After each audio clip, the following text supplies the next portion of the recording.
Good morning, everyone. Thank you for joining us this morning for the next in the Landau Links and Sister sponsored webinars. Today's webinar will cover the topic of developing integrated public transport systems to compete with the car and looking at the issues with the finite fundings that are available.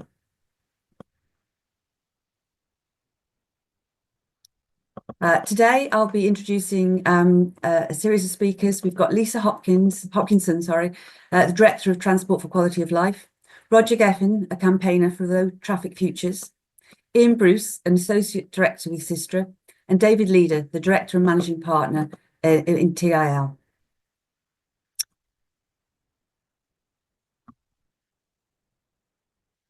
Before I introduce the speakers, I've just been asked to mention the concept of vision-based planning as a way of potentially rethinking how transport is integrated into new developments. The transport networks we build shape the way we live, but for a long time we've assumed that transport simply supplies the needs that our lifestyles create. If you work out what the demand will be, and then we try and match it. This mistake has led us to a world that's becoming increasingly dominated by the car, with increasing congestion and pollution. It's unsustainable, and if we're going to find a way for a better, healthier, happier world, this old predict and provide approach must be replaced by something entirely different. One alternative to this is vision-based planning. Instead of simply estimating demand growth based on news forecasts, planners and their clients start by asking a fundamentally different question. Not where are we going, but where do we want to get to? In vision-based planning, an agreed idea of a desired future becomes the first step in the planning process. It means thinking about how to liberate populations by bringing them closer to their social and commercial needs, giving them greater control of their lives and their transport choices, whilst protecting their health and the natural environment around them. Only then shall we consider how to build the infrastructure that can make that vision a reality. This approach needs to be undertaken in conjunction with stakeholders and local communities to deliver an agreed concept for the future, with them, not to them. It also needs to be robust enough to cope with uncertainty, using a scenario-based planning approach to stress test policy decisions and investment options against a range of scenarios, such as, will EV take off? Will people continue to work from home? Will everyone want to go back to offices? To make sure that the decisions that are made can cope with the changes that we don't yet know are coming. In one of the previous webinars in this series, we saw some fantastic examples from Europe of development designed to minimise the need for private cars, where local amenities were fully accessible by walking or cycling, and with excellent public transport links to other places. These are the sort of examples of vision-based planning. GMPT's 2040 strategy was a really good example of vision-based planning, but it needs to be translated into investment for infrastructure, and that isn't easy. The previous government promised funding to ensure that local transport plans could be vision-based, but so far the guidance hasn't been released. And the updated National Planning Policy Framework consultation draft that's out now includes mention of vision-based planning, but we need to see some outcomes. Today's speakers will explore some of these funding issues, but also demonstrate the benefits that can be achieved from a different approach to planning and integrating public transport. So it should be a really good discussion. Now, can I introduce to you Lisa Hopkinson, Director of Transport for Quality of Life. Thank you, Lisa. Thank you, Catherine, and hello, everyone. Good morning. And a key part of any future vision is ensuring our transport system meets carbon budgets. So my presentation today is based largely on the findings of a study we did last year for the trade unions, led by the TUC, which estimated how much public transport is needed to meet carbon targets, what it will cost, and the benefits of delivering that. Next slide, please. We're on a sinking ship. So the scenes from Valencia last month are a fraction of the chaos and loss of life that will occur if we don't urgently reduce carbon emissions. And I think we're seeing some of that as well in the southeast in the last few days. Transport's responsible for more than a third of the UK's total emissions, if you include international aviation and shipping, and the majority of this is from road-based private transport, especially cars and vans. But even with a zero emission vehicle mandate, most cars on the road, maybe 50 to 60%, will still be fossil fueled in 2030. So as well as switching to electric vehicles, which is really important, we need to cut car mileage. And evidence from various sources suggests that this needs to be at least 20%. So we need to provide reliable, comprehensive and affordable public transport to give people real travel choices. And some people don't have any travel choices at the moment if they don't have access to a car. Next slide, please. So this is the link to our report is at the bottom there, and the detailed methodology is in our report. But just to say, we estimate that public transport passenger kilometre needs to nearly double in England and Wales outside London relative to pre-COVID levels by 2030. So slightly higher increases are needed for bus and tram relative to rail, and it varies between regions, but we are looking at a very significant increase in public transport across the board if we're to meet our carbon targets. Next slide, please. But even a doubling of public transport use in England is not going to even bring us in line with current levels in parts of Europe. And this chart shows public transport trips per capita on the x-axis versus population on the y-axis, sorry, versus population density on the x-axis. And if you compare average public transport trips per capita in the English regions, that's the red area, with European city regions of similar population density, those are the ones in the green area, you can see how much we lag behind our European neighbours. And you can see Zurich there at the top. That's the Zurich city region, which has a similar population density to the former Tees Valley Combined Authority. And this shows the benefits of having an integrated public transport network compared to our deregulated, uncoordinated system in England. Next slide, please. So what additional funding is needed? Clearly, doubling public transport is going to require significant additional funding to expand the service and attract more passengers. And this includes things like full electrification of the rail network, reopened all new rail lines, more rolling stock, expansion of existing tram networks, electric buses, more bus priority measures, as well as more services. But now is the time to be investing in public transport to cut people's travel costs and grow the green economy. So our ballpark estimates, and I stress these are ballpark, suggest we're going to need additional operating expenditure of around 19 billion a year by 2030. And we've also estimated ballpark figures for capital expenditure. So annualized, this is equivalent to around 10 billion a year additional capital expenditure over 12 years. So the operational costs in particular are very conservative. We've assumed zero additional revenue from passengers, increased passengers, as we're going to need significant fare reduction to attract more people out of their cars. We haven't factored in the operational efficiencies from a lot of these measures, which are difficult to quantify. So, for example, electrification of rail services tends to lead to big reductions in operating costs. And the tram costs are relatively low, as we only looked at expansion of existing tram networks, doesn't include new tram networks. Next slide, please. But as you can see from this chart of tram kilometre by country, Britain lags well behind other countries on this as well. Britain's right at the bottom there. There are only 9 light rail tram networks in Britain compared to nearly 30 in France and nearly 50 in Germany. And trams and light rail should be seen as urban regeneration schemes as much as transport, because they can be transformative for cities. Next slide, please. So where is all this funding going to come from? Top of the list is to divert the money earmarked for new road capacity, which only increases carbon and congestion in the long run. The published cost of just 16 road schemes is a staggering 15 billion, of which 9 billion alone is for a single scheme, the Lower Thames Crossing. Nottingham, to its credit, the only place to implement a workplace parking levy, has generated over 100 million of revenue since it was introduced in 2012 and has helped it secure inward investment to invest in trams, buses and renovation of their rail station.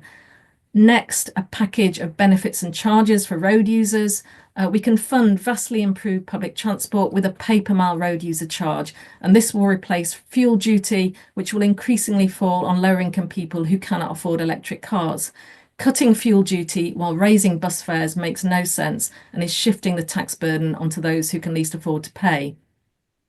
And then lastly, we've recently estimated, you can see in the link below in a short report, that we could raise around 60 billion a year by things like reallocating funding for roads, removing subsidies for high carbon transport like aviation and roads, giving local authorities new powers like visitor levies, and raising funds from landowners who make windfall gains from the increase in land value when, for example, a new rail station is built or planning permission is granted. And all of this revenue can be reinvested in public transport and active travel.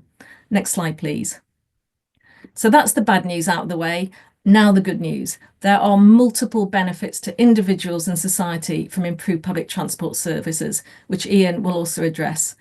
Socially, public transport's a lifeline for many people to access jobs, training, education, services, family and friends.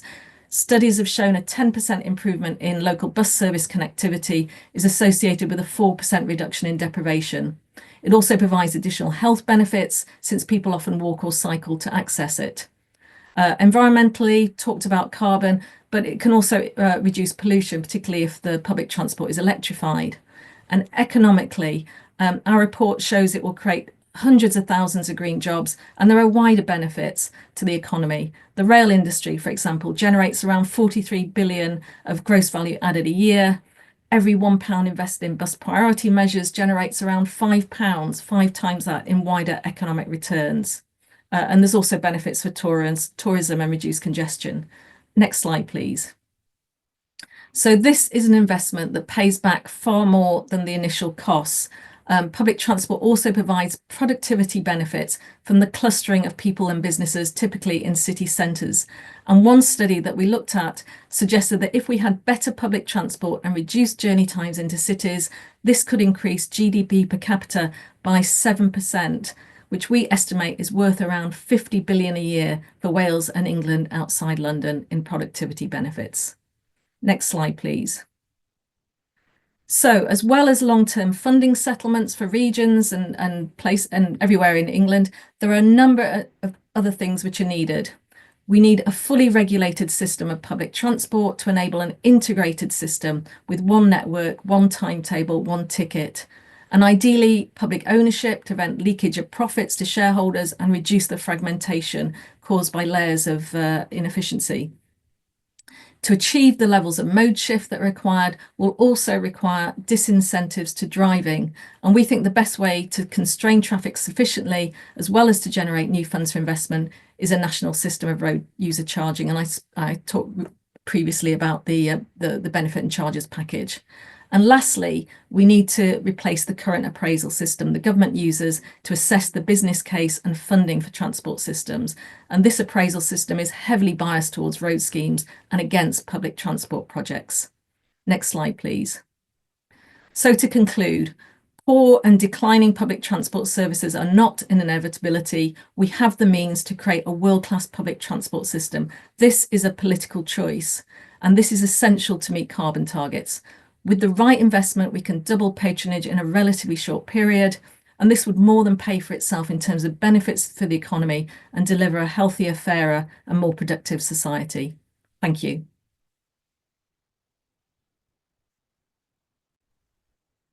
Thanks, Lisa. It certainly seems that there are some very positive options, if only there's the will, the political will to take us there.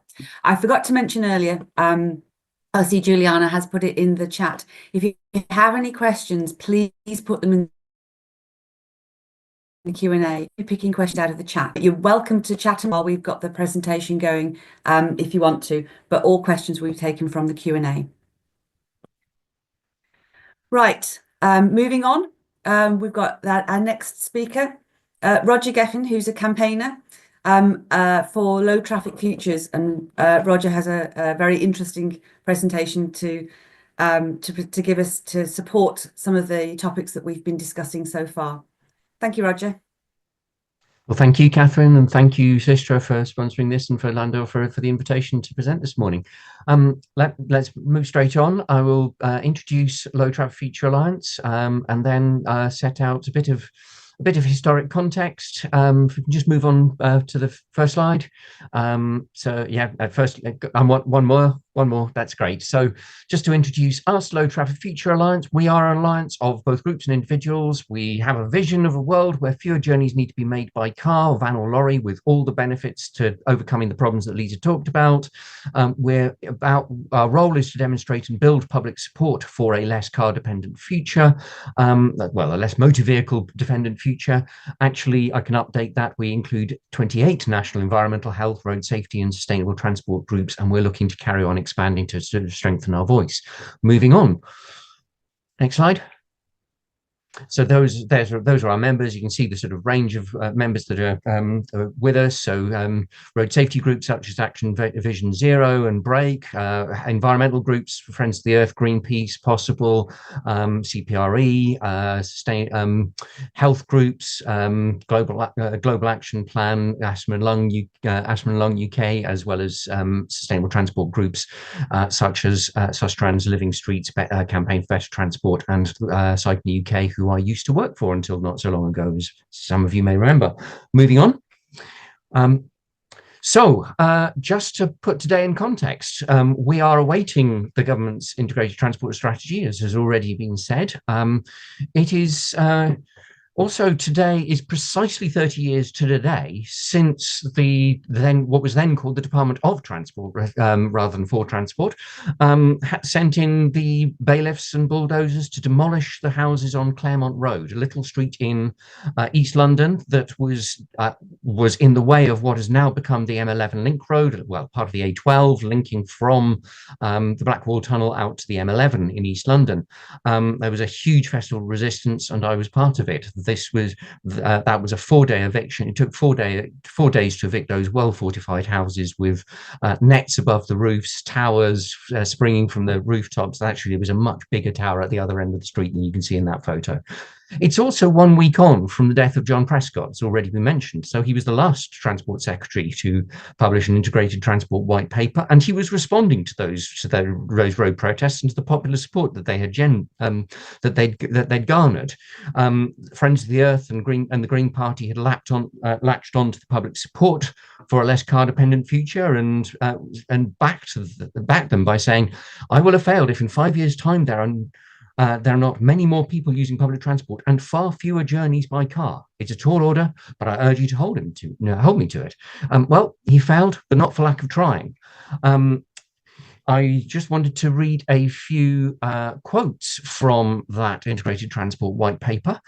3 quotes. "Simply building more and more roads is not the answer to traffic growth. Predict and provide didn't work. Privatization and deregulation of public transport were key features of that last decade, but they failed the passenger because they fragmented public transport networks and ignored the public interest." 1 quote. Another one, "Increasingly, people do not have real choices. So for many people, using a car is now no longer a choice, but a necessity. Nowhere is this clearer than in rural communities with no daily bus service. For those who rely on public transport, it is all too often inadequate, suffering from declining standards and services. And as motoring costs fell in real terms, bus and rail fares have gone up." All still true today. Another quote, "Over the next 20 years, car traffic could grow by more than a third.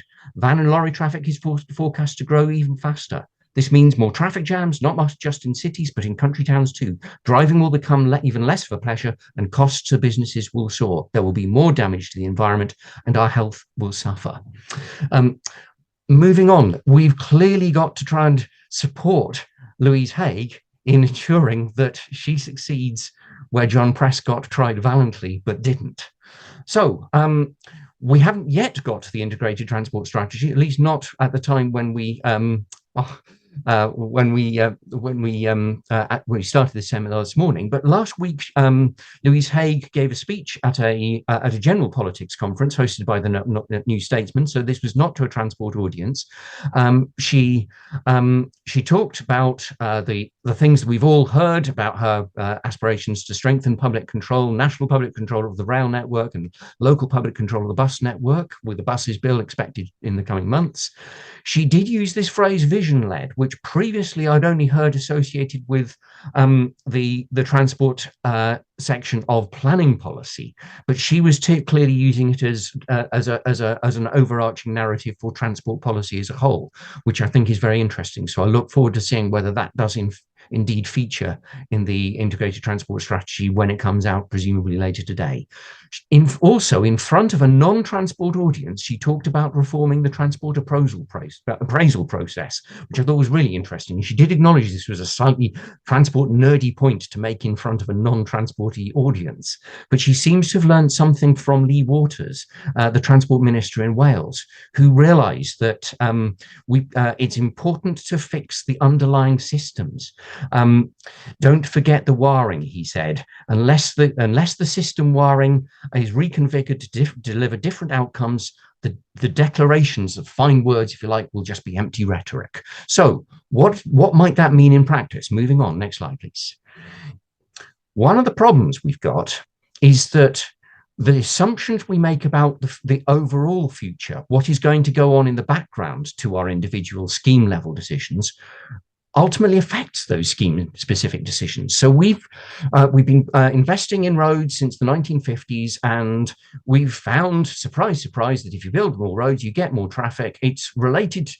So the national transport model insists road traffic growth is related to economic growth and to population growth, and the opposite of fuel prices. If fuel prices go down, then road traffic growth will grow up. Therefore, predict and provide has basically worked on the basis that we need to provide for that growth that's going to happen anyway. So those are the first graph shows how both particularly car and taxi traffic has grown up. That's the blue area. The orange and yellow are the other motor vehicles, bus and coaches, has actually declined. The traffic projections show that even in every scenario, road traffic will grow by between 8% in the lowest, in the behavior change scenario, where we have a good deal of behavior change towards more sustainable transport. The technology scenario, where we make a really rapid shift towards electric vehicles, the irony is that reduces transport costs, and therefore road traffic grows by up to 54%. The core scenario is somewhere in the middle. So there is no scenario in which road traffic growth is set to halt and decline, reverse. That makes it very difficult to justify. It makes it much easier to justify road schemes, because then there'll be far more drivers who will benefit from the slight reduction in the chaos that's going to ensue from the background in road traffic growth. We can alleviate that slightly, and that turns into a justification for spending whatever it is, 9 billion, 10 billion pounds on the roads, on the Lower Thames Crossing and all the other road schemes. Conversely, if you put forward a bus priority scheme, and bus patronage in the future is going to decline, then there are fewer people to benefit from that bus priority scheme. It's just going to get in the way of those 54% extra motor vehicles that'll be on our roads in 2060. So the justification for the public transport is undermined by the assumption that road traffic is going to carry on growing in line with the government's projections. If instead we were to make the opposite forecast, that road traffic is going to decline, public transport and walking and cycling is going to grow, then the value of the schemes to accommodate that growth would go up. Next slide, please. So I'll come back to setting targets in a moment. The next potential source of optimism has actually been, I gathered, has evidently been touched on in a previous seminar. This is the point about how we ensure that the government's plans for 1.5 million new homes in the next 10 years support public transport growth rather than entrenching greater car dependence, by concentrating development in what we are calling close-knit communities, places where the places you want to get to employment, to shopping, to healthcare, education, schools, and so on, are all easily reachable by walking, by cycling. There's good public transport to get you there. There's good walking and cycling connections to get you to the longer distance public transport. That can reduce car dependence, and crucially, building at the sort of densities with 4 or 6 story apartments rather than little sort of 2-story separate homes with at least one car parking space. And in one case I heard of, a local authority says the number of car parking spaces you need to build is the number of bedrooms in each house minus 1. So a 5-bedroom house gets 4 car parking spaces. This is obviously catastrophic for the amount of space that gets wasted that could otherwise be used for walkings, for cycling, for children's play, for green open space, and all the rest of it. It can be done. The first slide is a CGI vision, but the second one is the Faulbahn development in Freiburg, and they managed to afford a tram extension to this new development in what used to be an army barracks. So if you want to urge your MP to support this concept of close-knit communities, you can write to them automatically via that link, lowtrafficfuture.org.uk/close-knit communities. Moving on. So the third thing we've been doing work on as Low Traffic Future is the local transport plan process. We produced a guide for councillors and campaigners when we thought that the previous government was going to issue formal guidance, and then of course it never did. They got cold feet because the previous Prime Minister decided that there were votes in having a plan for drivers and not in setting quantifiable, not in encouraging local authorities to set quantifiable carbon reduction targets. So we've ended up with our guidance being the only game in town, at least at the moment, and we are continuing to push the new government to issue the guidance that was prepared for the last government, because actually most local authorities had a pretty good idea of what it was going to say, but are waiting to consult on local transport plans. We did a survey. We found that most local authorities had a draft local transport plan they were waiting to consult on, but a few had set some really good ambitious targets that are highlighted at the bottom there. Transport for West Midlands, we're aiming to reduce car distance by 35% by 2030. Oxfordshire, a rural county, also setting ambitious targets, 25% by 2030 and 33% by 2040. Similar targets from Reading and York. Those are very much in line with the sort of reductions in car use that Lisa was saying we need to be achieving, and it's also similar targets have been set in Scotland and in Wales. Fingers crossed we might get something like that in England too from the integrated transport strategy. If not, we're just going to have to carry on pushing for it. But do please encourage your local authorities to sign up to what our Transport Choices Challenge, which was an invitation to local authorities to sign up to similar levels of ambition to those shown at the bottom there. If you do set those sort of targets, then by making the assumption that road traffic will, motor traffic will decline, that public transport use will go up, you will strengthen the justification for your public transport schemes. So that is an additional benefit from persuading your local authority to sign up to the Transport Choices Challenge. If you want to get in touch, if I can just go to the final slide, the sort of thank you slide, you've got QR codes for both our local transport plan guide and our Transport Choices Challenge leaflets, and do get in touch if we can be of any help in persuading your local authority to sign up. I hope that's been useful. Thank you. Thanks very much, Roger. We all need to get on board, don't we? Right, now can I introduce Ian Bruce, who's going to provide us with a case study from the UK of some success in introducing integrated transport. Thank you, Ian. Thanks, Catherine. So I'm going to be discussing the work we did last year for Nexus, who are the Tyne and Wear Passenger Transport Executive and operator of the Tyne and Wear Metro, on the social value of the Metro. Whilst this is one specific project example, I think it demonstrates very well the wider social value that the public transport networks can deliver, not only to passengers using the network, but also the local communities which it serves. Next slide, please. So firstly, what is social value? Everyone has probably got their own idea of what social value means, and there's no strict definition. We've used the definitions from Social Value UK that you see on the slide. So social value is a broad understanding of value. It moves beyond using money as the main indicator of value and instead places emphasis on engaging people to understand the impact of decisions on their lives. Social value can be created in a variety of contexts and situations and can occur through daily experiences at home, at work, or undertaking leisure activities. So, for example, it may arise through the satisfaction of spending time with family, the sense of relaxation from walking in a local park, or the improved self-esteem and confidence gained from volunteering. These things are important to us, but are not commonly expressed or measured in the same way that financial value is. There are typically three types of social value as shown on the slide. So social, which is the well-being of individuals and communities, economic, the economic well-being of society, and environment, the vitality of the social and physical environment. Next slide, please. So moving on to specifically the social value of rail. Anyone working in the rail industry will appreciate that rail is much more than connecting people from A to B. Rail, and particularly the stations that provide the gateway to the network, have the potential to enhance the social and economic prosperity and well-being of local communities. However, social value is much more of an intangible than the conventional appraisal benefits, such as journey time savings or wider economic benefits. Until recently, measuring and quantifying social value and the impact of rail on people and communities has been challenging. To address this gap, the Rail Safety and Standards Board, the RSSB, developed the Rail Social Value Tool, the RSVT, to forecast, monitor, and evaluate the social value of rail.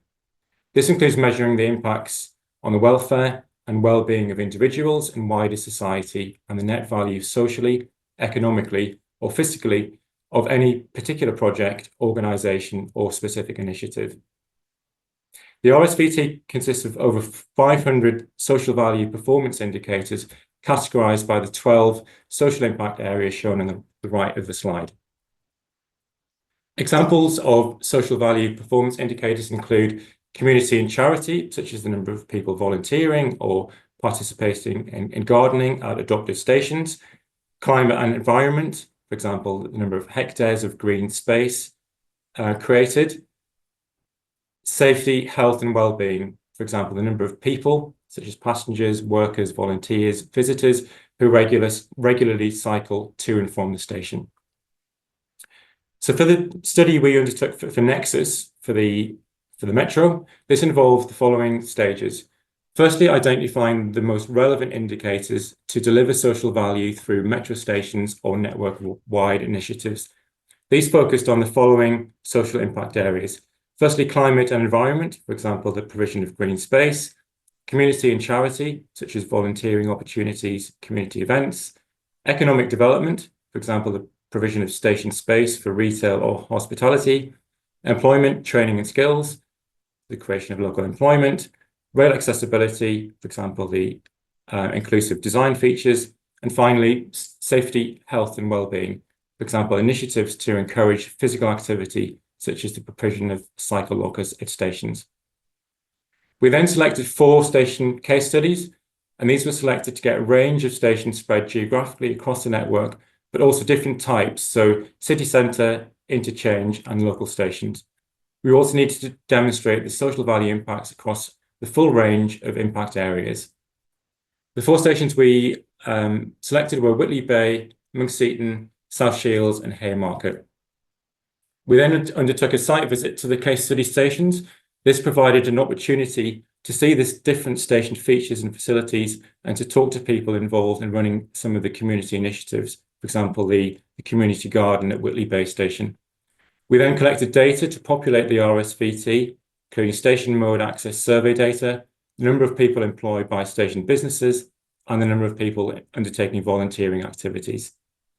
Finally, social value was quantified using the RSVT, and for the majority of indicators, this is done according to the UK Treasury Green Book principles.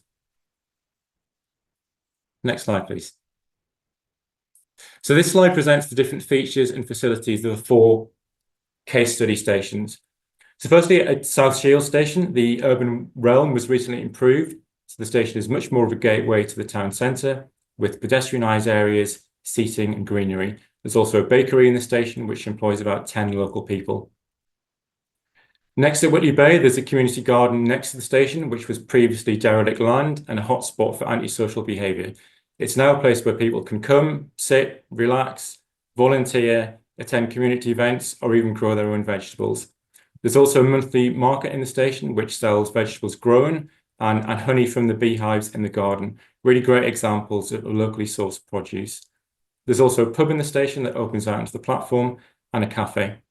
Similarly at Monkseaton, the station retail and hospitality. And finally at Haymarket in Newcastle city centre, part of the station was converted into a COVID vaccination hub. On the right, you can see all stations on the network have cycle lockers, which can help to increase the station's catchment area, as well as physical health benefits. There are security features, including CCTV and security patrols to make stations and their surroundings safer. And finally, step-free access at all stations to improve station accessibility and reduce social exclusion. And you can see the monetized social value against each station, which has been achieved using the rail social value tool. Next slide, please. So on this slide, the features and facilities at each station have been mapped to the different types of social value impact. So for example, looking at step-free access, you can see that this contributes to reducing social isolation, improved well-being, as well as local economic growth. Next slide, please.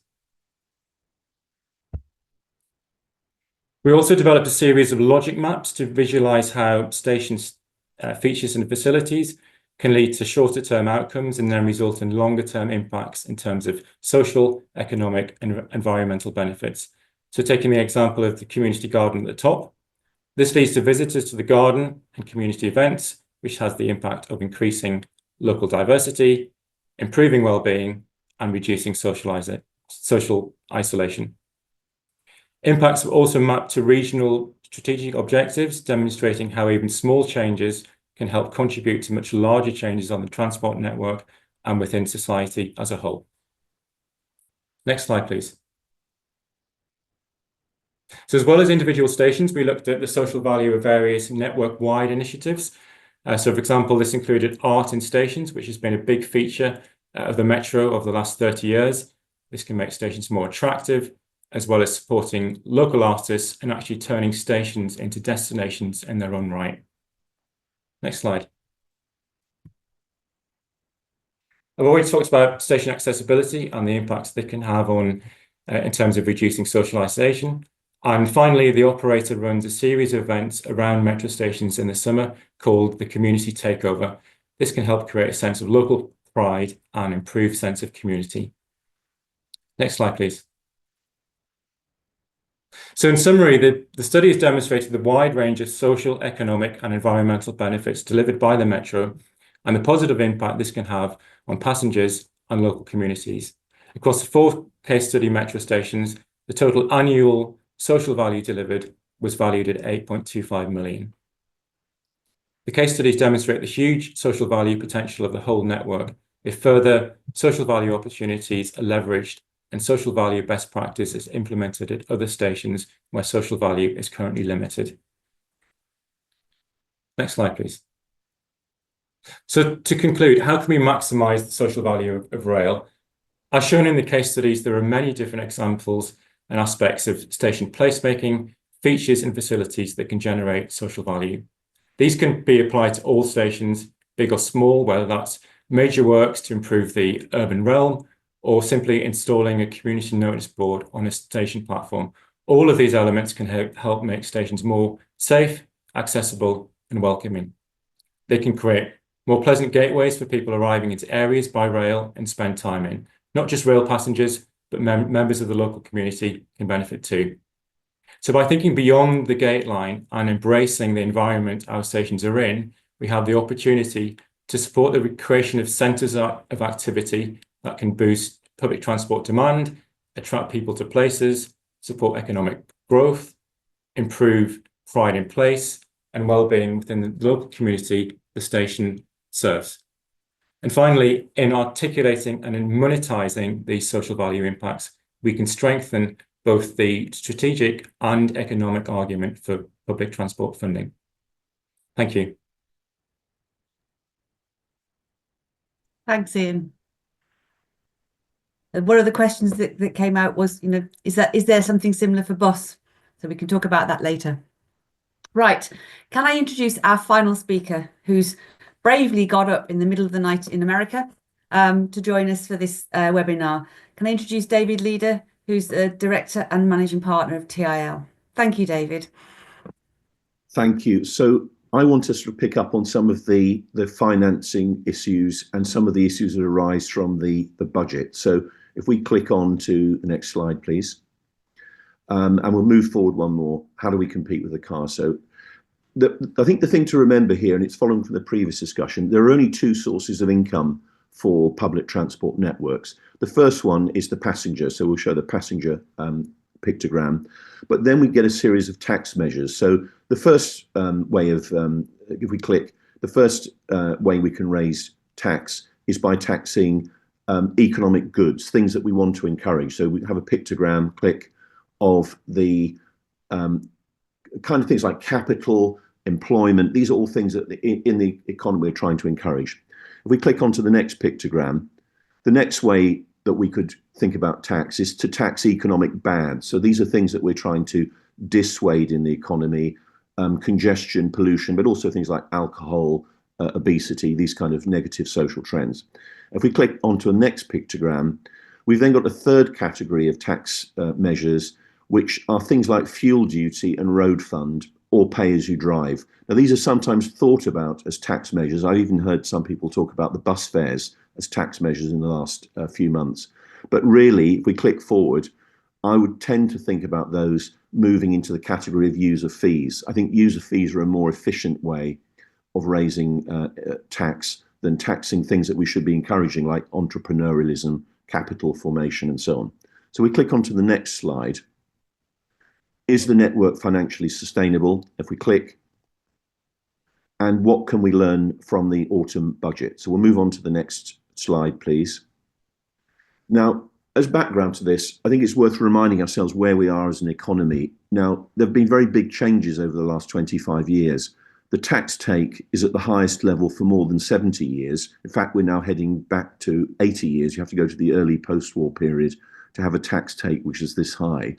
And public debt, which I haven't shown on this graph, is around about 100% of GDP. It was about 30% in 1997. There are three reasons for that change. The first one was the big increases in public spending, which occurred under the Tony Blair, Gordon Brown government. The second one was the effect of the banking crisis, which massively increased aggregate debt. And then the third one was the enormous cost. It's really hard to grasp of the COVID lockdowns, which was, of an order of a war kind of cost. So I think the issue here is raising taxes is a bit like raising bus fares or rail fares. We can raise taxes, but can we raise yield? Will people pay these taxes? Will there be consumer response? For example, disinvestment, people leaving the country, and so on. So that is the challenge. And a background challenge I'll throw in is also that outside London and the southeast, per capita GDP is rather poor in many of the city regions. So we go on to the next slide, please. So how do we spend the money? Transport is essentially competing for funds with other types of public spending. So the first click will show the NHS, which is what everyone expects. But the second click will show the Department of Work and Pensions. And in fact, a lot of the growth has been in that area. If we click forward, we'll see transport. It's a very small number. In fact, even the education number is now exceeded by the debt interest. We pay more in debt interest at 100% of debt to GDP than we spend on schools. So if we click one more, the concern I've got is that with these very big numbers in the budget, you only need small amounts of growth to crowd out other things. And very few people are proposing to cut the budgets in these areas. They may be proposing to make them more efficient, but they are growing, and there are structural reasons, including the Asian population, why they will grow. I think that the work and pensions one is the one we should be concerned about, because there are millions of people of working age not working, and they're not unemployed. They're mainly claiming various types of benefits. So we click forward. What have been the winners and losers? So it's very early days in the government. We can't see the full strategy, but we can see some things from the budget. So if we click onto the first section, what you'll see there is where the winners been. Well, the local government, surprisingly, and less surprisingly, energy, they've been big winners, but transport has got a cut. And if we move forward onto the next slide, there have been some rather strange and apparently not joined up, but very significant decisions. So if we click onto the changes, I would call these price changes. Fuel duty didn't go up, and it hasn't gone up for more than 10 years. But the government's policy, as we've heard, is to encourage mode shift and to discourage consumption of fossil fuels. That seems very strange. If we click on the bus fares, you'll see that they've gone up by 25 times the CPI target, and rail fares, next click, about double the CPI target. You can just go back a slide, please. That's it. Hold it there, please. And I think the other thing I haven't shown on here is that the government have been awarding pay rises which are in the order of 2 to 3 times the CPI target. Now, what does that mean? It means that operating costs will go up within transport. So a lot of the extra funding could just go straight into wages. But it also means that the growth in spending in things like NHS and social care will crowd out transport spending. So, and the final point on this slide is that if transport is competing every year with these other sources of spending or the targets for spending, it will be very difficult. So we click forward. Now, some dogs haven't barked, and others have mentioned this already. We haven't heard much about congestion charging, tolling, workplace levies, and so forth. Those are things that we need to see more of probably in the future. The problem that I've alluded to is that in many city regions outside of London and the southeast, Bristol and Edinburgh, they are the main exceptions, per capita GDP is poor, and the ability of these weak local economies to stand much additional tax may be limited. So we click forward, we may not see those dogs barking. So now we move on to pensions. So we go forward a slide onto pensions. Why are pensions relevant to any of this? Now, I think it's little known that Australian and Canadian pension funds, which are structured in a rather different way, have been busy going around the world for the last 20 years, buying up infrastructure assets, including in the UK. So these are people like the Ontario Teachers Pension Fund. They're one of the world's biggest investors, and they're buying things like airports, renewable energy, bus and railway companies. They have very large pools of capital, and they are saving money for very long periods of time. If you're a teacher in Ontario, you're going to be saving for 50 years and probably claiming your pension for 30 years. So you could say it's even an 80-year capital period. So the government has proposed, if we click onto the next build, the government has proposed in the UK reorganising pensions. There are two things going on, really. The first one is on the local government side. There are about 90 pension schemes. The proposal is to consolidate that to a much smaller number, probably not one, but maybe only 4 or 5, and to give them a remit to invest in infrastructure. Now, of course, this is not free money. They do require interest on their loans, and the loans are repaid, and they require dividend on the equity. But this could be a large pot of money, and it would be independent of the annual argument about the NHS budget and so on. The second thing that's going on pensions is that they may give a remit or even direct other pension funds to make similar investments.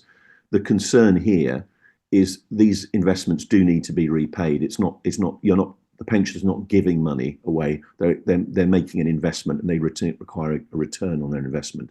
But this could be very large amounts of money for very long-term funding. So click onto the next slide, please.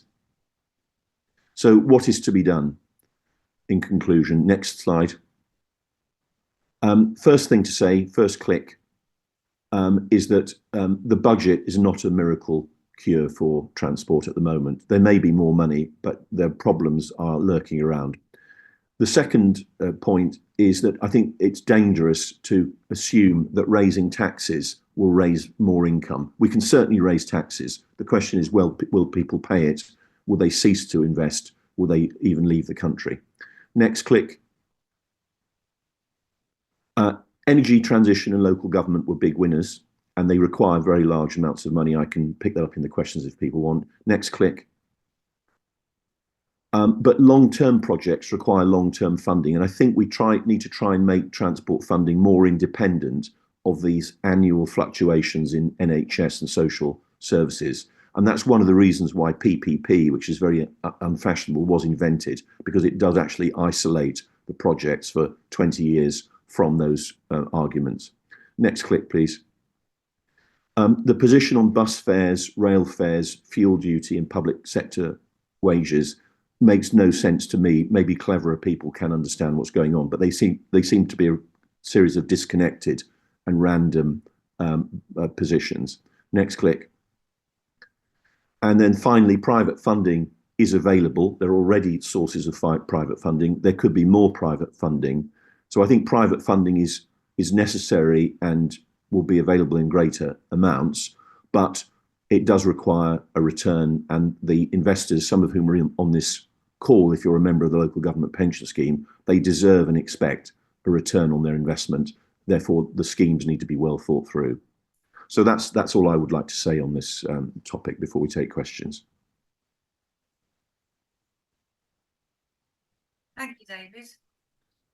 I'd like to bring back out all of our speakers, and we'll open up for a panel discussion. I think all of the presentations we've had this morning demonstrate that there are ways forward that could improve our integrated public transport and lead to less reliance on cars. But the questions that are coming through from the people on the webinar, and that they've been sent in before, and actually raised by the panelists, is how do we get there? How do we get to a situation where the good ideas, the knowledge that everyone is bringing to this debate actually gets translated into real policy and real progress?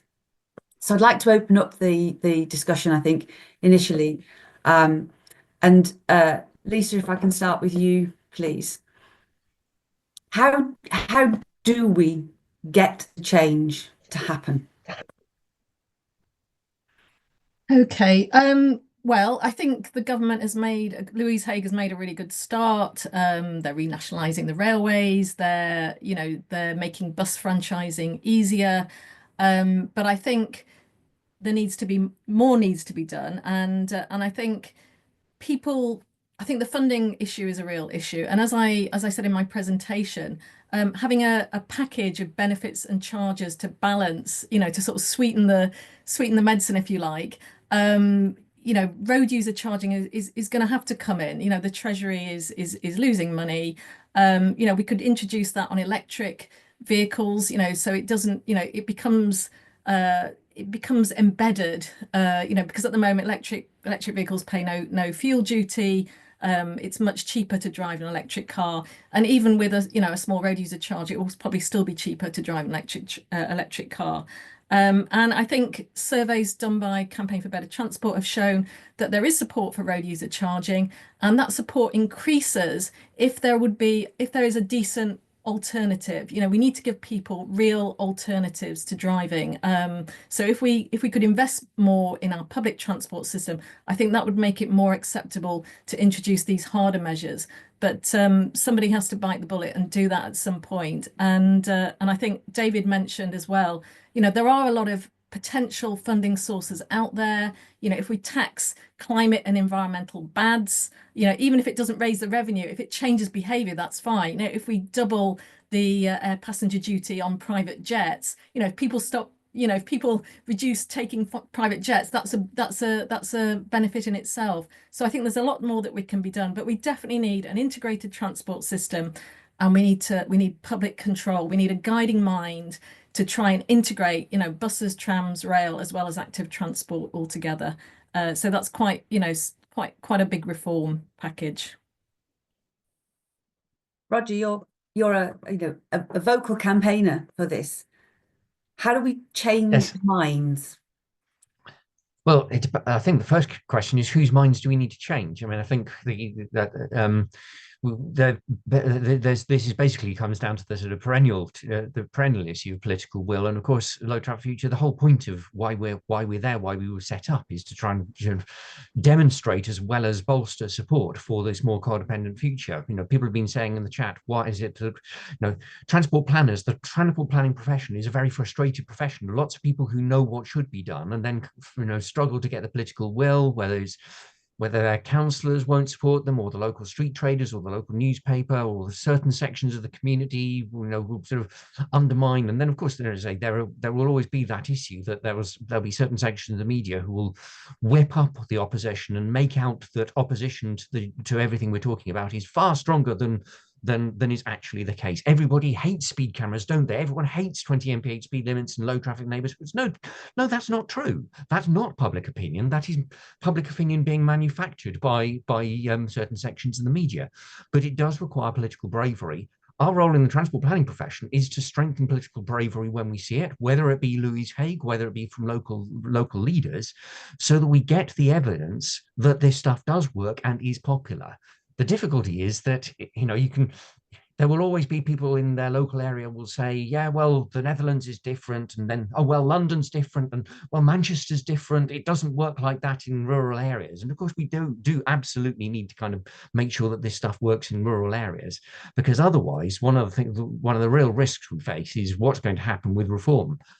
We've got county council elections coming up next May at exactly the time when Ed Miliband has got to produce a new legally compliant net zero strategy, because the last government's net zero strategy was found to be legally inadequate, not just once but twice in the courts, and he's got to produce a legally compliant net zero strategy by next May. That's exactly when all the county councils are having their local elections. I foresee reform making a big noise about Labour's war on the car, and we're going to have to be ready to resist it. So, some of this stuff, Labour has got to make sure that the levelling up thing, or whatever they choose to call it, works, that this investment doesn't just happen in the cities, that we really do start to see investment in the left behind areas. But as I say, one really important starting point is just start by making the assumption that we're going to succeed, because an awful lot else flows from that, from making the right fundamental assumptions. Thank you, Roger. And David, your discussion about funding plays into this. I don't think most people think about how transport is funded in any other way apart from taxes. So is there a message that we need to get out more widely, that there are other alternatives to this? I want to mention Tony Benn's grandfather at this point, which I don't suppose anyone was expecting me to do, but this problem goes back over 100 years to the LCC. Now, somebody just said, how do we get people to take brave political decisions? As a sort of cynical economist, I tend to believe that people are motivated by financial incentives, even if they don't realize that they are. And one reason that they don't take brave political decisions is the existence of the best bank in the world, which is the bank of other people's money. And since the LCC was created, there was great emphasis on effectively moving money around the country via the Treasury. In other words, taxes are raised nationally and then spent locally. At various points in my working life, 85% of local government capital spend has come from central government. Now, what does this mean? This means that in terms of transport decisions and other areas as well, there is a great logic, if you're a local politician, on spending central government money on things that are popular, or at least not unpopular. And this does create a bias in the way that people spend their money. A lot of the public spending decisions, I would suggest, at local government level would be different if they were raising the money more substantially from local taxes and had to get people to sign up. You might then get a more awkward but different discussion. Just the question earlier on was, what can we do to change the outcomes? I think the best thing we can do is to focus on making things better for the transport consumer. In other words, people will tend to use public transport when it's quicker and more convenient than making the journey by car. And it comes back to my earlier point about funding, if we make public transport good, but car remains quicker and cheaper and more convenient in time terms, people will continue to use the car. So all of these things are in tension, but I think the funding issue is a problem, because most of the public, your point applies very deeply to all local authorities. They basically think this is a question of writing nice letters to the DfT and then getting large amounts of money. Places like Manchester had literally billions in the last 30 years of DfT money, and places like Bristol have had some small numbers of hundreds of millions. So this is the big bias in local authority behaviour as well as personal behaviour. Thank you. And Ian, one of the questions that came out in the Q&A was about social value, and if social value was if when they're looking at service cuts, the cut to social value was included in that, would that make a difference to how services are viewed and the economic outcomes of those service cuts when they're planned? Yeah, absolutely. I mean, as well as doing the social value of the metro work for Nexus, we've also looked at the social value of supported travel products within the Tyne and Wear region, and just talking to people, who benefit from that. The benefit to them as individuals that they get from being able to travel for free using supported travel products. The sense of sort of independence that they get from that. If you cut that, if you cut the funding for concessionary travel products, then you sort of the value that you lose from that, I think, is huge.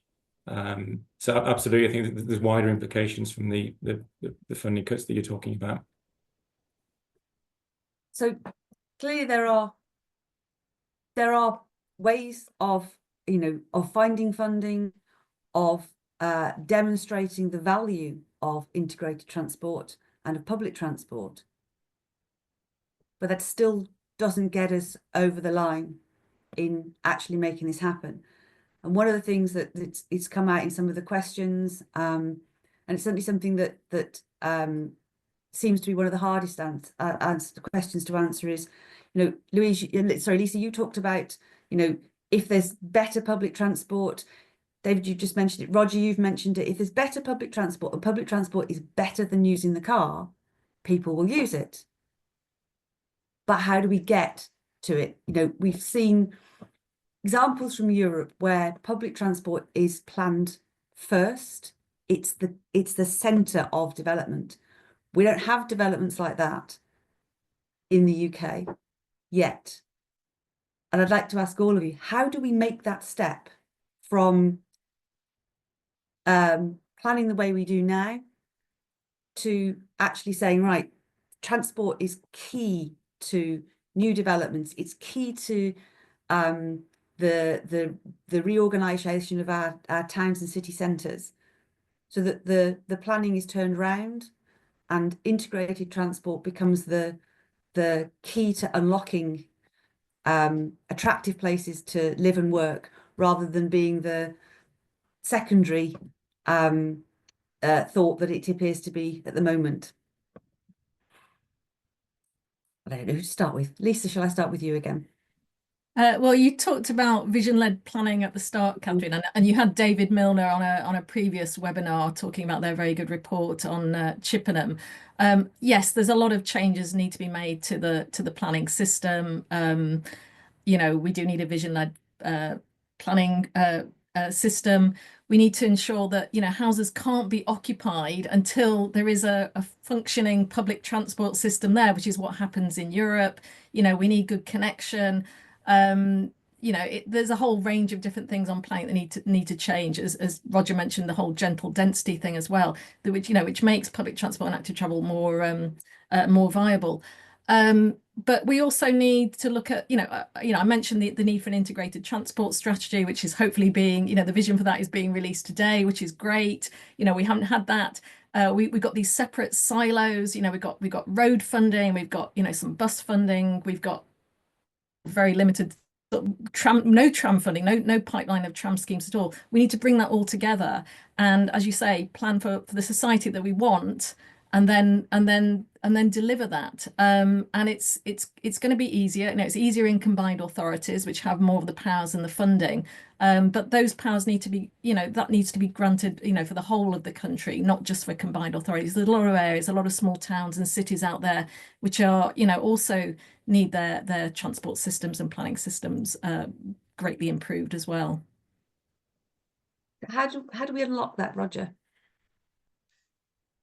if we're specifically talking about new developments, I'll perhaps come back to some of the other contexts, but I'll just pick up on in the context, the question in the context of new developments. I mean, I think part of it is to strengthen the hand of the local authorities themselves. At the moment, national planning policy guidance basically says local authorities can only refuse development if the traffic impacts are severe. That is really unhelpful, even to a local authority that wants to try and do the right thing, because they know that wording in the national planning policy framework will mean that the developer will say, no, they're not severe. Just get out of the way. And of course, they've got far more lawyers. They can afford to spend far more on the lawyers than the under-resourced local authority. So to some extent, this is strengthening the hand of local authorities with better planning guidance that that is really clear about what this vision is. One of the things we haven't yet got, and I hope we will get when we see the final version of the national planning policy framework, is clarity on what the government means by vision-led, because they've said the words vision-led, but they haven't defined what this vision means. And therefore, as things stand, then any vision that any local authority or any developer comes up with will be equally valid in the eyes of a public inquiry inspector. So clarity that the vision is a future in which there is more public transport, less motor vehicle dependence, everything closer together, all of that stuff. That needs to be clear to strengthen the hands of the local authorities. They need to be better resourced. In continental Europe. The sort of general density developments happen because the local authorities are themselves designing the developers, whereas in this country, we leave it to the volume house builders, to the Barratt Homes and the Wimpeys and all the rest of it, to identify where they want to build, to come forward a development, which they do using their identikit kind of little houses and lots of car parking, and the local authority is just there to sort of say yay or nay to planning permission. And as I say, it's very difficult for them to say nay. So strengthening the hand of the local authorities is really in shaping development and really being clear as to what they want, that local communities want. Because frankly, the sort of stuff we're talking about here will be, will result in less car traffic, better public transport services, less traffic jams, and therefore fewer objections. So there's what's not to like. Then we've got, well, how do we make it work in existing towns? Well, this is where we do need to kind of grapple with the fact that the problem is in the way of the solution. The problem being too much motor vehicle traffic is getting in the way of our ability to introduce the cycle lanes, the bus lanes, and so on. So that is where the political bravery really does come into play, is where you're trying to create space, whether it's for walking or cycling or for bus priority or for trams, on urban streets that are already fairly chocker. A lot of this comes down to being willing to lose parking space. That in turn depends on greater use of shared transport. I think that shared transport is going to be a really important part of the solution. How local authorities negotiate with their communities to create shared car use. I'm going to be really interested to see how Leeds gets on with the Leeds project on how to make Leeds a city where you don't need to own a car. And the negotiations that could take place between the local authority and the community to reduce the amount of car parking on wall-to-wall terrace streets, where the residents must be terrified every time they move their car. Will I be able to park it again when I come home in the evening? To be able to kind of have a negotiation where that problem gets, where we address that problem by having shared car ownership, shared car use at the community level, rather than every individual feeling the need to own their car, even on terrace streets. That too could help a great deal in freeing up that space that we need if cycle schemes and bus priority are really to flourish. Thank you, Roger. And then just bringing back the kind of social value that you talked about. Clearly, from the visions that we've talked about of cleaner, healthier, more connected places, make that social value seem very obvious. But what needs to be done to get that to be part of the evaluation that's done on development and redevelopment? Yeah, I think someone sort of mentioned in the chat about having a fairer transport appraisal process. And I think Roger mentioned it. There's maybe, the stuff that Louise Haig has mentioned in sort of rewiring how we appraise transport projects. But yeah, I think what I'd like to see is recognizing at the appraisal stage all of these sort of wider social benefits that public transport brings, and formalizing that in the appraisal process. I think the transport appraisal process has evolved, over the last 20 years, and sort of recognizing things like wider economic impacts, but those social benefits that, as I talked about, some really great examples of that sort of added value that you get through public transport is not currently being captured. So it would be great if that was formalized in the transport appraisal process, so we are recognizing those benefits to enhance the strategic argument for public transport investment, but also the economic argument. David, your discussion about using potentially getting pension funds, clubbing them together, is there a way through there in ensuring that the voices from these investors potentially demand better appraisal processes, so that is there any way that that different level of funding could come with a different voice?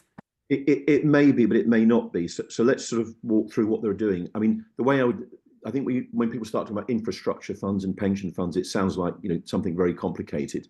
Anyone who's ever taken out a mortgage to buy a house has been through this process. You go to the bank and you're buying a very big investment. You haven't got X hundred thousands or millions of pounds to buy your house, so you take out a loan. That's what they're essentially doing. Now, this is not a new idea. Most of the tramways in Britain were funded this way. I know that David Redgell, I spot, is on the list here, and he's in Bristol, I think, and the Bristol tramways were funded that way in 1895. This is how most tramways in Britain were funded, and that's how they've been funded in some cases since then, Nottingham. So what you're doing is you're taking out a loan, and that is going to be repaid against payments back to them, or it's an equity investment.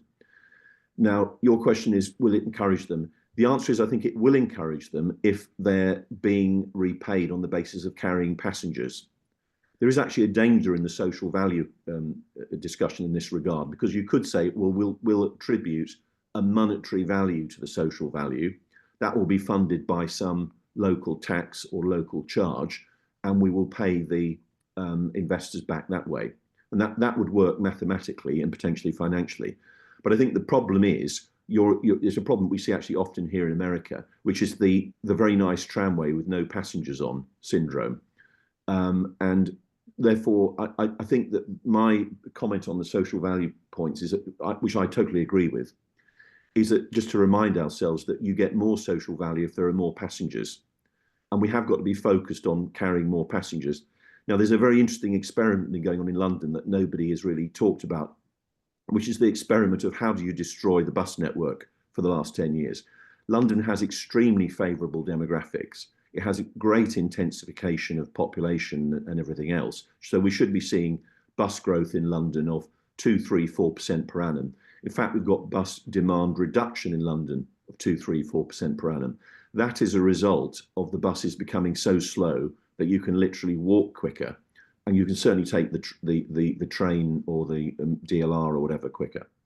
So I think, to answer your question, yes, there could be a confluence of incentive, but it would depend on the remuneration of the investors being closely linked to either revenue and or passengers, which may not be the same thing. Some passengers don't pay any revenue, like concessionary fare passengers. That would create incentives going in the right direction. But it's equally possible to say, build me a metro and we'll pay you an availability payment, and it doesn't really matter to you, the investor, whether anyone uses it or not. And they would actually quite like that, because demand risk is quite a difficult risk to manage, and being paid to run an empty airport or an empty metro, that's just fine.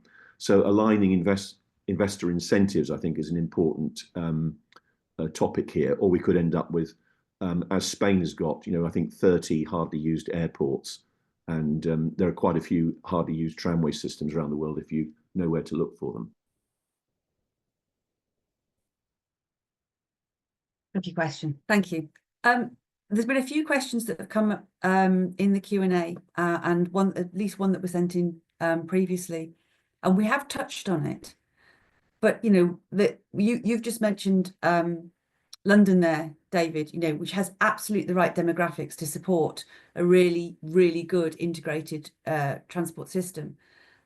Rural areas really struggle, and they have been potentially the biggest losers over the last 20 or 30 years in terms of their public transport provision.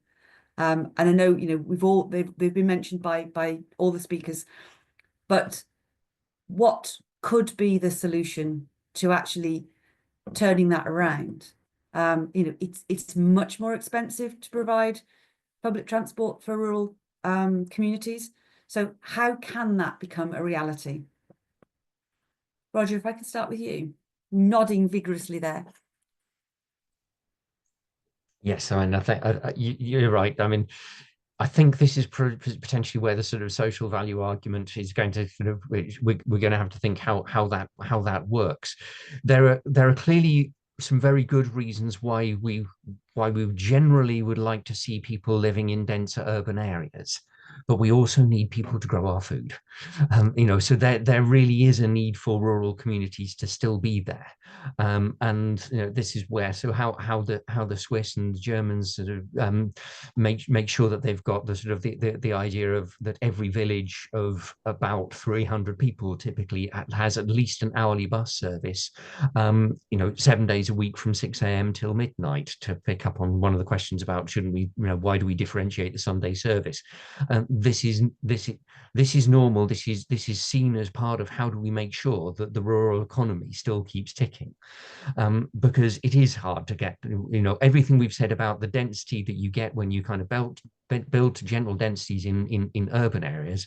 No, we can't make that argument work for the rural areas. We need a different argument for the rural areas, to pick up on a question that Alistair Kirkbride has raised. And even in rural areas, there is a distinction to be made, and I think this picks up on another question that's been asked, between how you justify providing in the areas where there are tourists from those that don't have tourists. I've heard the point made that in the Lake District, there are pretty good bus services on the corridors where there are relatively high tourist demand, between sort of Kendal, Windermere, Ambleside, Keswick, Penrith to Cockermouth, and over to Buttermere. But parts of the South Lakes that really get very few tourists have a terrible bus service. So yeah, I think that is difficult, and I think we've just got to work out how to apply the idea of social value to the fact that we still need some people growing our food. How can it be funded? David, any thoughts on how that can be funded? It's much more expensive. I think there's two questions. How can it be funded, and how could we reduce the cost? So there's a bit of a myth of British miserabilism, that everything is marvellous on the continent, everything is terrible here. There are plenty of very good bus services from rural areas into certain cities. Now, those are cities which crucially have got sort of thriving city centres. And an issue we haven't talked about is the decline of the city centre, because public transport really struggles even a few hundred metres from the city centre in terms of market share. As if city centres hollow out, they lose their pulling power. So you can see in places like York and Oxford and Brighton, bus services really very successful, and they've been improved a lot historically compared to where they were in the 1970s, or what you would typically see in France. Switzerland is a bit of actually an outlier on this kind of thing. Now, so I think it's, making city centres attractive and having, bus priorities and attractive rail services from the small number of places where rail would be the answer. That is one answer. The second answer is, well, we have services that have been developed by other people like Uber that do work. And the jump there, I think, is a lot of time and money is being wasted on trying to kind of replicate what Uber do through DRT and so on. That's one barrier. In other words, the government could pay people to travel at subsidised fares or no fares using their kinds of technology. And a second barrier would be you'd have to accept that you have to have a differential provision. In other words, we'd send a wheelchair accessible vehicle for that small number of people who are in wheelchairs, but we don't generally try and make it a kind of universal provision. that is now an industrialized working technology. There are some parts of North America where Uber has kind of got into this relationship with local authorities as a way of providing some kind of public transport from very low potential areas. Obviously, if demand built up, you could then put bus services on. But I think plenty can be done from rural areas, but only to destinations where there is dense activity, meaning education, health, shopping, etc. And as town centres decline, or if town centres decline, and there's a big diversion, is an interesting index to look at, is the closure of M&S. When I ran buses in Exeter, going to M&S was the main journey purpose.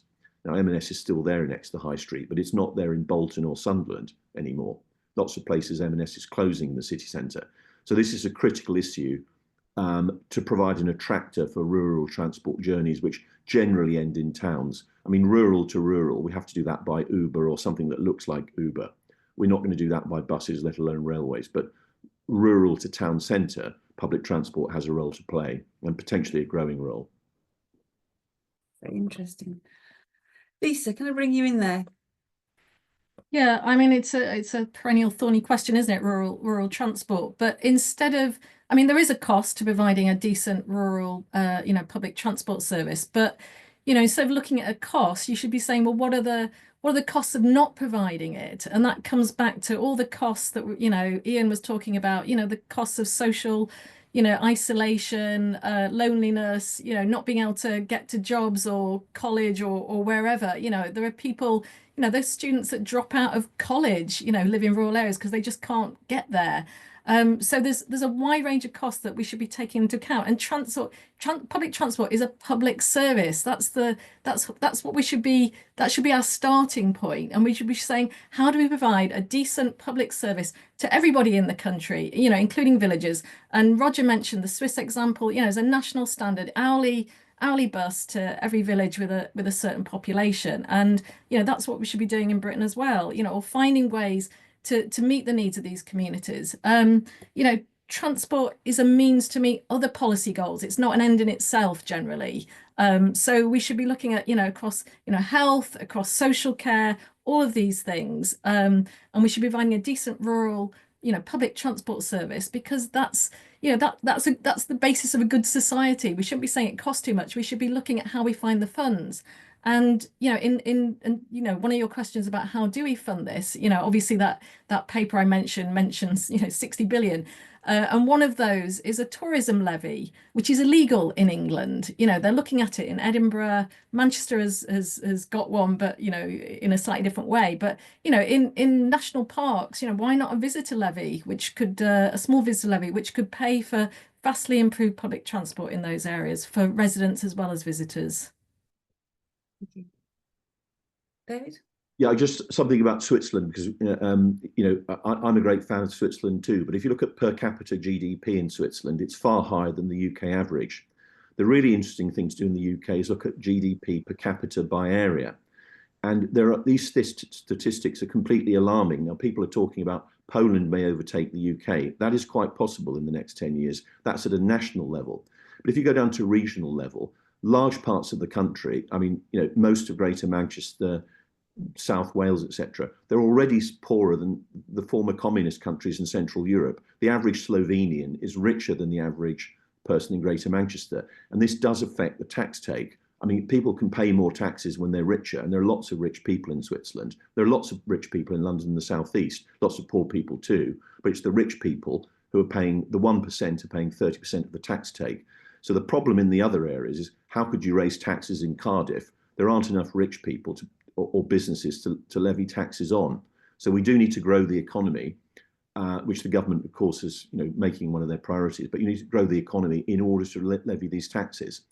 And this is a problem that I think people in Britain are not focusing on, because London and the southeast is so rich on average that it distorts the national average. The wealthy people in Britain are mainly in London and the southeast, meaning Oxford, Cambridge, Brighton, that kind of box, Bristol, Edinburgh and Harrogate. Virtually everyone else is quite poor, and poorer than the average person in Central Europe. Lisa? Sorry, just to come back on that point, David. I mean, isn't one of the reasons a lot of these areas are poorer is because they've got such poor transport connections? And as that study that I cited showed, comparable cities in France, had their GDP per capita was 7% higher because they had really good public transport systems. Is one of the reasons. As somebody who's devoted his life to transport, I have to say I only partially agree with you. The public transport or infrastructure in general in America is very poor, but GDP per capita, although it's unevenly distributed, is high. And public transport infrastructure in, say, Spain is generally very good. It has low GDP per capita, so it is part of the story, but it's not the whole story. And I think other things need to be done as well. It's interesting to go around Greater Manchester to places like Eccles where they improve the tramway. And it's not obvious if you go to Eccles that the economy is booming after all that investment. So it is certainly part of the picture, but I think we must be careful not to overstate it, and we have to kind of get things in the right order and encourage economic growth in these regional places so that they have a strong tax base, because essentially London is paying for its own transport and most of the rest of the country's transport. Disproportionate part of the tax base is coming from London and the southeast. There's obviously a big argument about that. London would like not to pay for other places, and other places would like London to pay for other places. So there's a sort of regional economic distribution issue that I think goes way beyond transport. But I agree it's part of the story, but I don't think it's the whole story. And of course, we do, Lisa talked earlier, and so did you, David, about, funding from elsewhere. So it's not just taxes, it's not just GDP. We need to be clever about, where that funding comes from. But I think, all of the discussions we've had today, there is a cycle here, isn't there? There can be a negative cycle of less public transport, less people using local amenities, less reason to travel, or a very positive cycle, which is, some of the examples from Europe can really demonstrate that, if there is good public transport, people will use it, they will go places, they will buy stuff, they will meet. The social value that they get from that interaction with other people, improves their lifestyles. So, they then need less support from the NHS or from social care.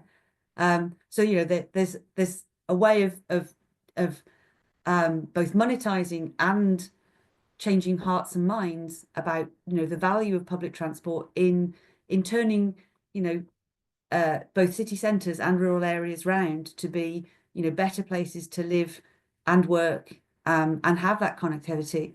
But it seems to me from all the discussion we've had this morning that it all comes down to the political will to make this happen. Without it, we're all talking, we're all agreeing with each other, and the support that we've had from the attendees today indicate that there's a lot of people all thinking the same way. We just need the government now to announce the right policies and then have the guts to stick to it. Right, I think it's been a fantastic discussion. Thank you all for your contributions. Thank you all to the attendees for the very lively conversations that have been going on in the chat and the many questions we've had in the Q&A. I'd like to, on behalf of everybody, say thank you to Lisa, to Roger, to David and Ian for their contributions, and to Landau Links for supporting this webinar. Thanks all. Just before we go, I've just posted a link. The Integrated Transport Strategy Call for Ideas has now been published. So I've just posted the link in the chat. We'll go off and read that link. Thank you very much. Cheers all.